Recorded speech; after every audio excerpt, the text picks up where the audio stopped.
The Taoiseach has said the impact of water charges will be eased for the vast majority of people through a water support payment.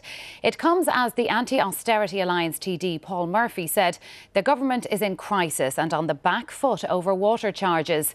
This morning, the Garda Representative Association president said they'd asked Garda management to step up resources to protect members from threats to their personal safety in what it calls worrying developments of water protests. The Taoiseach in Galway this morning. One main topic dominating questions from the media: Irish water. Joan Burton saying the impact of water charges would be eased for most people by a water support payment. We will be introducing for the vast majority of households, either through a credit system or through a social welfare water conservation water support payment, a payment of €100 paid quarterly, €25. Well, then I think you can see that that's likely to bring the net amount down to what I hope will be a very affordable figure. But it was claimed today the government is in crisis and on the back foot over water charges.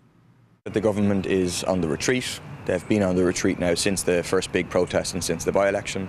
The huge protests last weekend have forced them further on the retreat. And they're in crisis. I mean, they know they can't turn down people's water pressure because people simply wouldn't allow it.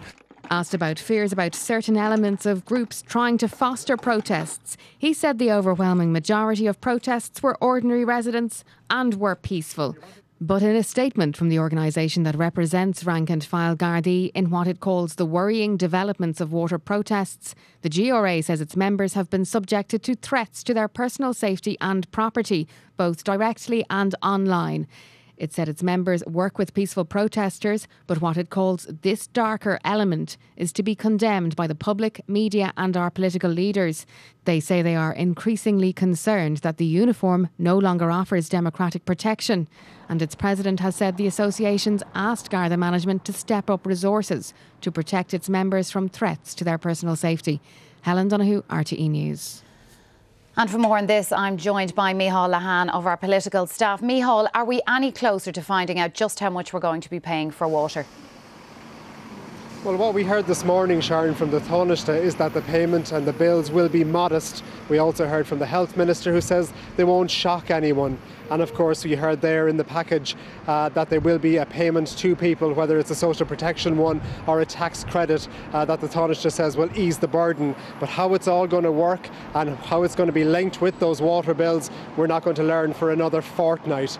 I suppose one of the big news politically about this entire issue we heard yesterday from the Environment Minister Alan Kelly when he said that water will not be reduced in people's homes if they don't pay. Of course, who made that announcement first? That was the previous Environment Minister, Phil Hogan, and the Taoiseach saying this morning that was never envisaged by the Labour Party. So the government hoping that a move like this will convince people, as they're saying, to pay the bills. But if they don't do so, the Taoiseach repeating that normal procedures would have to be followed. That would clearly mean the courts, and it's a debt that would mount up on people. So there's still no great detail being provided on what the exact bills will be, and we're going to have to wait a little bit longer, it seems.